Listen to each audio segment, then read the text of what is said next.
chance of rain 80%. Friday, showers likely with a chance of thunderstorms. Well, spent all that money on RTK antenna upgrade, and Andy's having to steer it manually. I think we got a problem on the steering motor there. But if anybody needs pretty decent propane tank, it is free. Come and get it. And looking here at radar, I mean, it's right there about the river and marching this way. Boy, that repair and maintenance budget, it's just getting blown to pieces this year. Well, don't think we're going to quite get this little field done.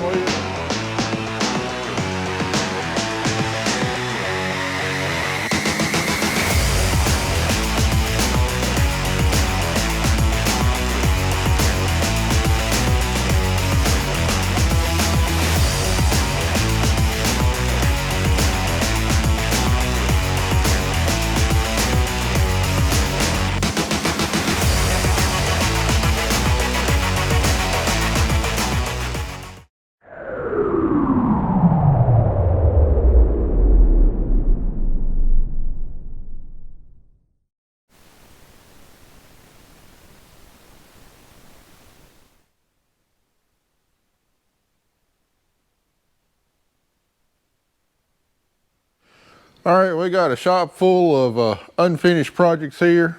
Got the fertilizer buggy, got a bunch of combine parts, more chickens, although that's not a project, not my project anyway. And now we got our tractor in here. Overnight, we only got like 1/1200ths of an inch, but it sure seems like it's a heck of a lot wetter than that. Soft out there. It's a little sloppy, so. But since how we didn't get much rain, we're going to be extremely motivated to get this tractor done and out of here today. And it shouldn't be a problem as long as the parts I had overnighted actually show up. So I'm gonna gamble. We're gonna start pulling the steering valve off this tractor in hopes that the new one does show up at the dealership today. And anyway, the part we're looking at that we're going to replace way back in there, so gonna be a tight spot, not easy to get to. The only thing be hard to get off, it's just a matter of getting wrenches in there. We got 4 or 5 different lines we got to take off. Not exactly sure how it's mounted in there, but that is what we were replacing. Either this solenoid valve or this one on top is bad. I got each of our hoses marked with colored zip ties, so I know exactly where they go back on. Green, blue, white, and purple back up in there. All right, we got all the hoses and everything loose, and it looks like we got 2 Allen bolts holding the block on there. God dang it, exhaust still hot.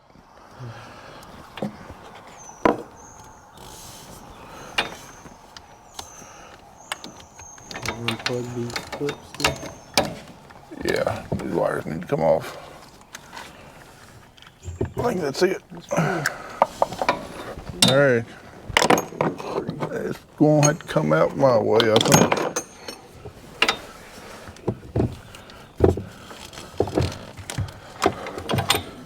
Well, we still got another wire down here that I can't get my hand to.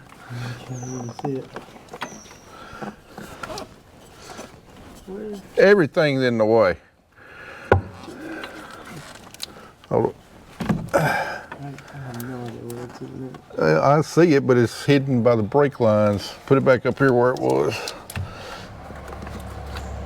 All right, there we go. I don't know how I'm gonna get it back on there, but.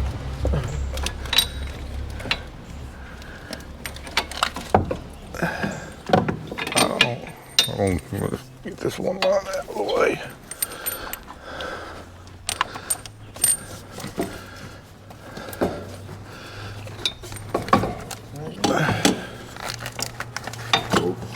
Still holding on. There's it's a wire, but it's not attached to it. Well, we're going back into the wiring harness. Well, that was surprisingly easy. For a little over 30 minutes. Yeah, about 30 minutes. I mean, it wasn't hard. All right, here's the autosteer valve here. You got 2 electric over hydraulic solenoid valves right here, and one of these is the one that's acting up. Don't know which one, but like I said, one of these, the hydraulic valve itself is $2,800. The coil right here, the part we can see, is $325, giving you a grand total of a little over $1,100. But this whole block with 2 valves is $3,200. So for $75 more than what we can get one coil and one valve for, we can just get the whole thing. Yeah, yeah. Makes sense to just get the whole thing. And I don't know why this part right here with both valves is not sold separately, but you gotta get the whole control thing. So as you say, we got 2 solenoid valves, got another solenoid down there, sensor, all that's gonna be high dollar stuff. So guess we'll wait on the parts guy to call me, go get one. In the meantime, let's work on getting some of these other projects out of here. All right, here on the buggy, we got our back drive roller. We got it placed, bolted down. We got a gearbox on. So next thing we got to do is get the chain hooked back. Now this chain was stretched out. We were pretty much out of adjustment on the front end. So we're going to have to pull it tight and figure out how many links and everything we can cut out of here before we run the pin back up in there. All right, Andy, just back up real easy. Back up under there.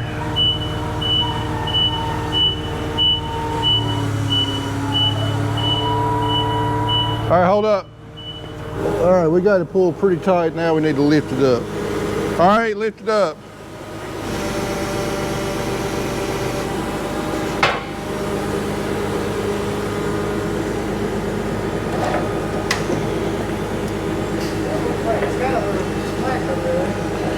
Yeah, I mean, we're not going to get it pulled all the way out, I don't think. All right, hold this to keep it from rolling here. All right, so I think we need to cut this link right here and remove all of these.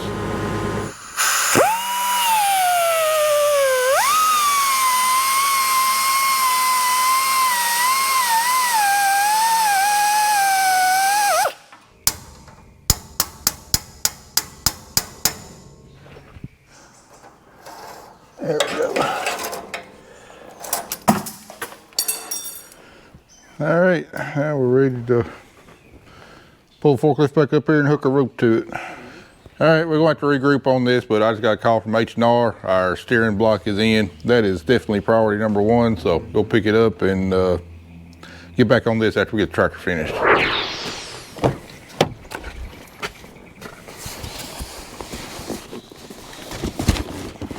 All right, new one on the right. It came with everything that this one had except for the pressure switch, and I'm 99% sure that all that pressure switch does is sense when you turn the steering wheel to automatically disengage the auto steer. That part was working fine, so no need for another $325 switch. But other than that, that includes everything that we need for the auto steer. And the way it works is you got your steering wheel that's connected to a pump, and that sends hydraulic flow to the 2 steering cylinders. And what this does is when you engage the auto steer, this takes over right here, and the computer sends electrical signals to your electric over hydraulic solenoids to open and close the valves to transfer oil one way or the other, going to your steering cylinders, just basically doing the same thing that you're doing when you turn the steering wheel. So if you watch a lot of farm channels, there's multiple different kinds of forms of auto steer. This one is what we call integrated auto steer. It was made into the tractor to control the hydraulics. A lot of your older tractors that you might see on some channels, older John Deere or Case IH tractors that were made before auto steer, You know, they've got auto steer on them, but they consist of some kind of electric motor up there around the steering wheel that either rubs on the steering wheel to turn the steering wheel back and forth for the operator, or it's built on the steering shaft itself to rotate the steering shaft, and it's not actually integrated into the tractor. Both of them work well. These are going to be a little bit more accurate as far as controlling the steering, because there's no room for slippage of a knob on the steering wheel or anything like that. And the integrated part also has a steering angle sensor that's mounted on one of the front tires to know which way the tire is pointing. So it knows automatically off the get-go which way the tractor is going to be going based upon which way the tires are pointed, whereas your aftermarket systems that control the steering wheel, they don't have that sensor, and they rely on GPS to determine direction, and there's going to be some kind of lag after you start moving before the computer knows which way you're actually moving in order to be able to react to carry you back over to the guidance line. So that's just a very brief overview of auto steer. I figure some of y'all might be interested in it. So we've got some plugs and other stuff we got to transfer over to this one, but after we do that, it's pretty much just going to be the reverse of taking it out. So Andy, let's get it installed and see if it can pass the calibration. Let's see. If that's not it, it'll at least job better. If this isn't it, man, that $3,200 is going to hurt. It's going to hurt bad. Yeah, because this ain't Walmart. I can't just return this one after it's been used. Okay, they immediately rip up the receipts after this one? Yeah, it is mine. All right, got her installed. Well, getting those two mounting bolts in those blind holes, so is booger, but it's on there. I think we got everything back on there right. Let's take it over here to Zombie Trail parking lot and see if the thing will calibrate now. All right, now we got the valve on. We've got to calibrate it. We got to do the dead zone calibration. So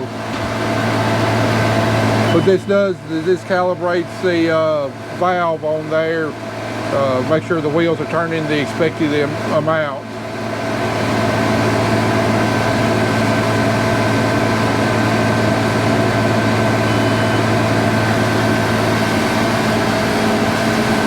We got this both turning left and right, and we got to repeat it 3 times. But so far, it's doing the calibration, whereas before it was failing. So looks like we might have our problem corrected. All right, now that's complete. Set us the guidance line and see if the auto steer will track right.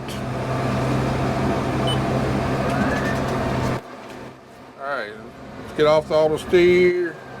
All right.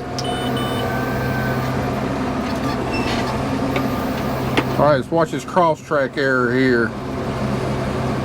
Once it gets on there, it should be somewhere around 1, maybe a little less.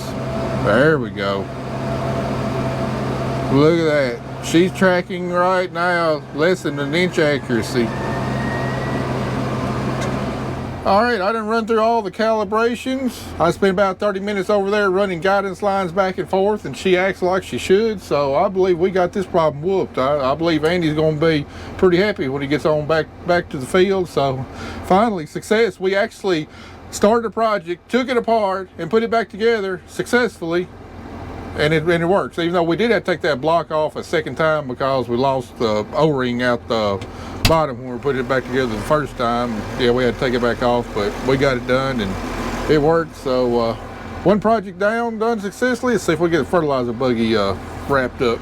All right, Andy had a pretty good idea. Said we just tie off the top of the chain to the fertilizer buggy here, and then we pull on the bottom of the chain, and hopefully gives us enough slack there to get her pin in. So Andy, it's your idea. Give it a shot. All right, come on back.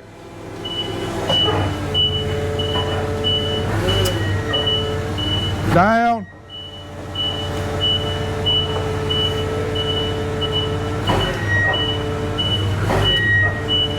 Oh. Ooh, that's tough. Down.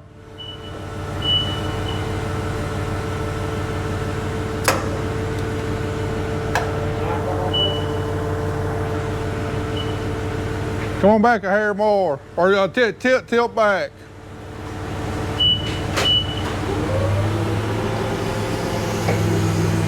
Oh! Alright, just put it in park and hold it there. See if you can get up under the bottom and support it. We'll get that last little bit of slack out, and let's see if I can get it rolled around on this set of teeth here. And I think we ought to be there. That's as much as I can really We're like a quarter of an inch off. I think we might cut one too many lengths out here. I got one more idea I'm gonna try. I need to get up here and get ready to stick the pin in. I think this is gonna work. All right. Oh yeah, there we go. There we go. 6 by 6 in here. There we go. Look at it. Look at there. Oop. Come on. There it goes. There we go. Sweet. Let's go spread some fertilizer. Not quite. Almost. Hold your horses. All right. Let tension off the ropes. I think we got it. All right, guys. There she is, all put back together. Brand new hardware. We got new stainless steel pillow block bearings. We got a new drive shaft, not stainless steel. No stainless option on that. Got brand new fan motors, brand new hydraulic lines, stainless fittings on the hydraulic lines. Andy had to leave early and go get one more fitting that we're missing right here for a cross-off pressure relief hose. So still gotta put that on there. Brand new gearbox. This motor's the same. New stainless steel hydraulic ends. And we took probably about 7 inches out of a chain here. We now have it tensioned to the proper tension, and then look at all of this adjustment we've got on it. So we bought this thing brand spanking new in 2010, so you know it's had 13 years of running on it. First time we've ever had to take a link out of it. First time we've ever had to do any major work on it. And now we done put it back together with even better components than what it come with. So it's not unreasonable that we should get another 13 years or more out of it.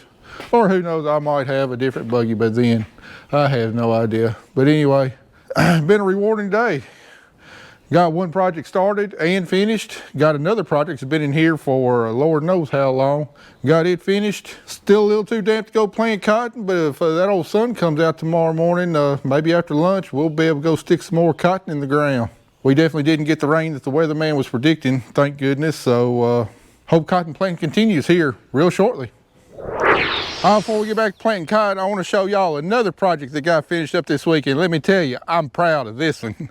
For one thing, I didn't have no part in it, but the guys that did a fantastic job. I got me a brand new fence for our cattle lot. I hired a young man out of UT Martin who come up here and worked on this fence after school. He was recommended by, I believe it's Circle R Supply in Rutherford. That's where we got all the materials at. And if you need any kind of fencing supplies, or if you need a contractor or anything like that, I highly recommend you call Circle R Supply there in Rutherford. But hey, and look at this fence. I mean, she is tight. I mean, banjo string tight.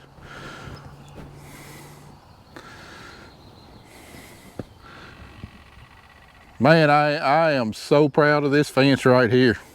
Yeah, the young man I'm talking about, I'm not going to mention names because I don't know if he wants to be mentioned on social media or not. But anyway, he worked on this in the afternoons whenever he got out of school and did an absolute fantastic job. Got posts about every 8 foot, a little bit closer together than normal, just because I wanted more supports out here.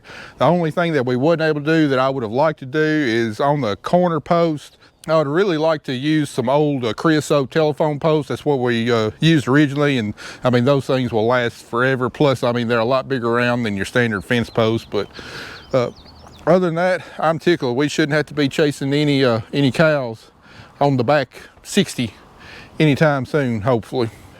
Man, I'm so happy about that. One less thing I got to worry about now.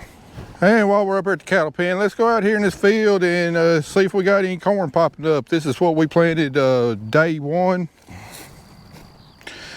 Oh yeah, look at these seedlings coming up.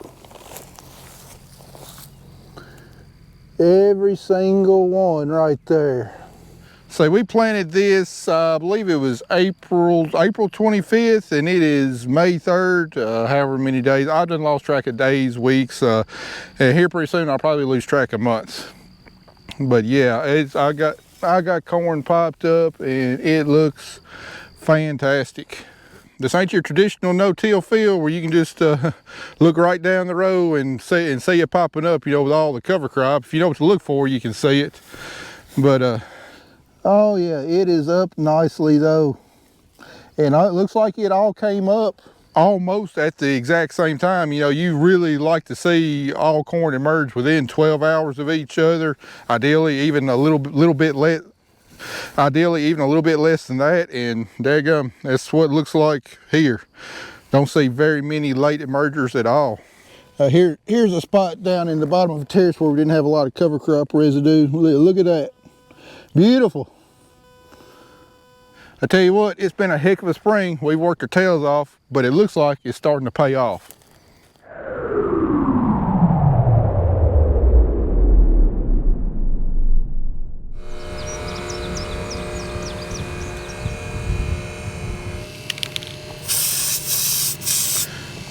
All right, after a 1-day rain delay, let's try this again. Well, y'all want to know if micro-knock really works? I opened up my pail here to put some on my cotton seed. Last time I opened this pail was Wednesday when I first filled up with seed. Today's Saturday. Look what I found. I guess a random corn seed dropped out of my glove when I was filling it up. 3 days worth of growth. I'd say there's some pretty good stuff here in this bucket. If only I could get my corn to sprout like that out in the field. Yep, I'm a definite believer. Welcome to a beautiful Saturday where it's already 88 degrees. And yeah, it might rain later, but we're gonna come plant some cotton. So I've come to the back 35. And before I start, I always mess with this. The boom height is different in every field. I'm going to set it a little bit higher because the cover crop is a lot taller over here.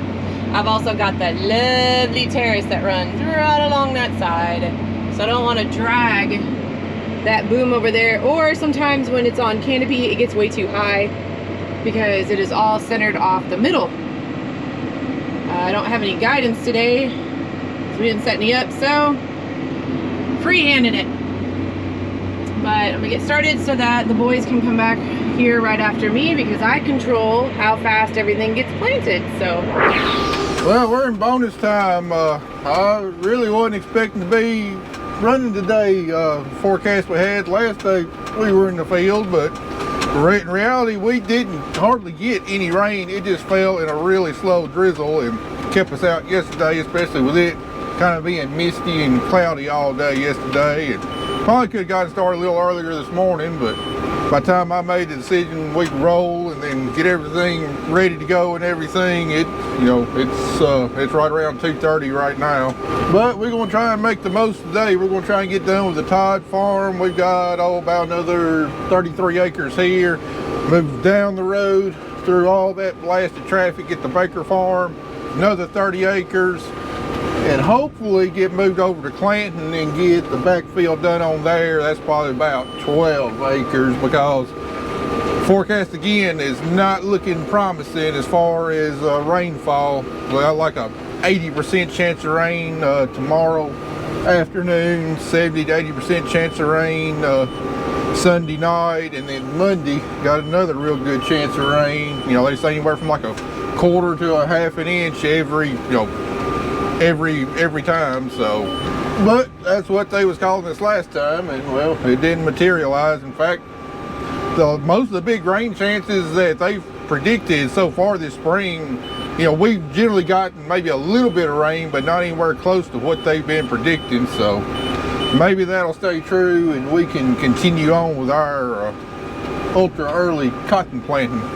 If I could get my cotton crop finished up planting by say May 10th, today's May 6th, and if we didn't have to expect any rain, you know, another 2.5, 3 days we could be done. But counting for some rainouts. If we could get done by May 10th and get a good stand, oh, I'd be over the moon. I would be absolutely ecstatic. But as it is, I'm extremely grateful for what we have gotten planted early. And seeing as how we didn't hardly get any rain the other night, I mean, by the time the rain gets in tomorrow and Monday, the cotton should be well on its way to coming up. Probably won't be breaking the ground yet, but if it's at least sprouted and is on its way up, I feel really, really good about its chances.